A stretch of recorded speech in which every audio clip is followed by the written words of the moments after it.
Hello भाई, नमस्ते, प्रणाम। भोजपुरिया रिएक्शन माई चैनल में आप सब लोग का स्वागत है।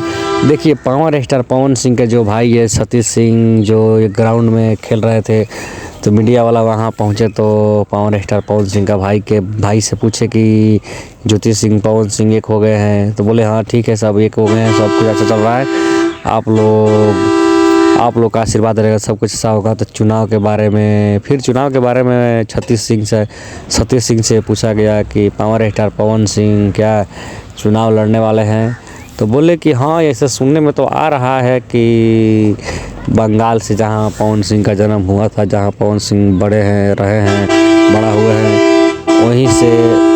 वहीं से पावर स्टार पवन सिंह चुनाव लड़ेंगे। आप लोग का आशीर्वाद और आप लोग का दुलार प्यार अगर रहेगा तो पावर स्टार पवन सिंह चुनाव लड़ेंगे भी, जीतेंगे भी। सतीश सिंह रिक्वेस्ट किए कि पावर स्टार पवन सिंह की जीतेंगे और वहीं से लड़ेंगे, चुनाव जीतेंगे। पावर स्टार पवन सिंह, आप लोग का आशीर्वाद जब बना रहेगा तो पावर स्टार पवन सिंह जरूर जीतेंगे। जय हो पावर स्टार। वीडियो